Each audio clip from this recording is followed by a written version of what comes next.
I miss Chris Cornell. I didn't know him personally, but I miss him as a musician and an artist and a vocalist, and I think he's a very thoughtful person. And it was one of the better interviews I've ever had or done.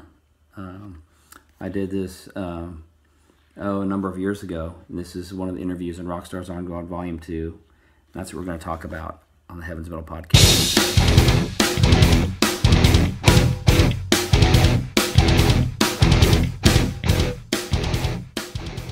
So, my interview with Chris Cornell, here's the blow-up quote. "Nothing makes me feel more depressed than fake hopefulness." As I look back, I've done over 1,000 interviews, and, some of the interviews, the person I was interviewing just delivered, and sometimes I delivered. I was a good interviewer, and I think with this interview, it's one of those magic moments where both happened. I think I was on my A game, and this thoughtful man just had a lot to share, and I feel very happy that I was able to bring some cool things out of him. One of the things I asked him about was, what is the significance and purpose and usefulness of hope and encouragement?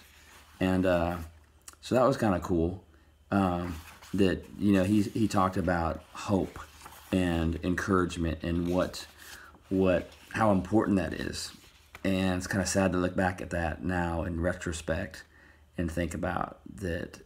Apparently he took his own life. It's hard to believe he did. Initial word I heard from relatives was that that's not the Chris they knew, and that maybe he just misdosed himself and medications kind of spiraled him out, and it's what a tragedy. The first question I asked him was, Austin, Texas.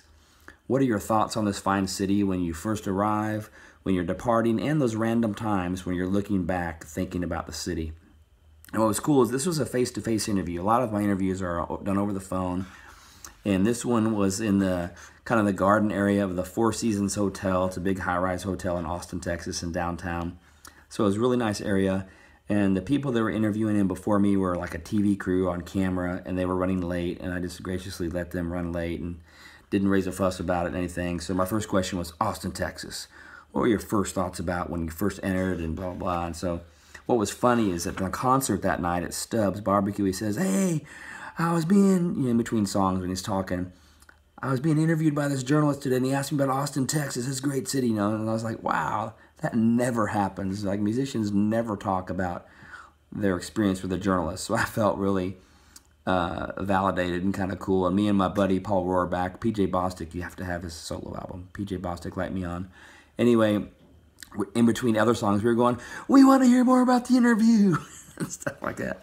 But anyway, so I asked him about what it's like going from being in a group project to working on a solo album, because I was interviewing him when he released this solo album in the mid-2000s.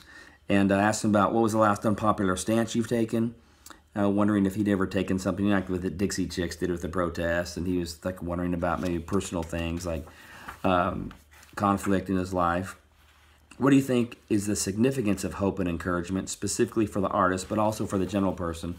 Had some great things to say about that, like, you have to have some of it, or you're probably not going to be able to get through life.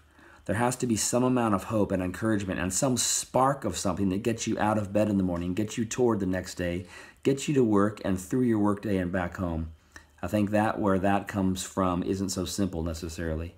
And he talks about how sometimes you can get depressed thinking about humanity when like there's a shooting in Virginia Tech, which he referenced in this interview.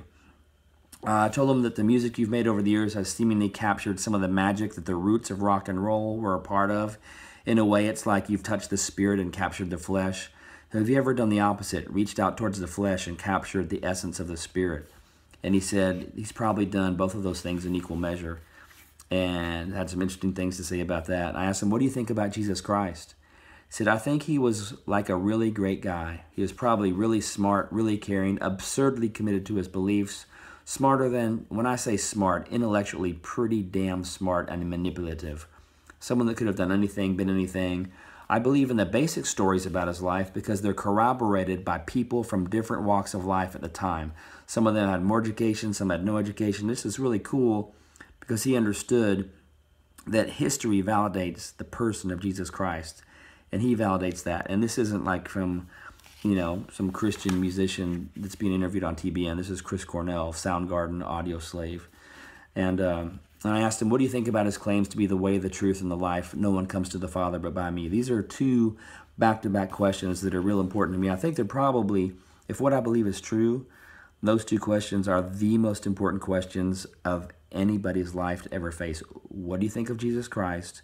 What do you think about his claims to be the way, the truth, and the life? No one comes to the Father but by me. Those are audacious claims, and it's significant. So anyway, he didn't have a lot to say about that question. Here's his response. It's kind of a short paragraph.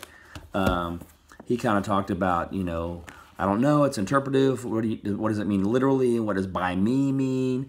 Going through him, or what does him, is that exactly? He kind of talked about that, but didn't really get to the heart of the question. So then I followed up quickly with another question. Cobain, Vedder, Staley. Which personality do you think you're closest to? So I threw him in the group of the four big Seattle bands, Nirvana, Soundgarden, Alice in Chains, Pearl Jam, and I let him answer that. It's kind of interesting that he kind of talked about, he sees a little bit of himself in all those guys, and talked about some of the guys like Staley and Cobain, I think, didn't open up a lot, kind of were more guarded than the other two maybe. And I asked him about, if some terrorism took out electricity, what would you do? And he brought up acoustic guitars and acoustic shows, and about how he'd done some of those. I asked him about the addiction process being a humbling process and what that's taught him.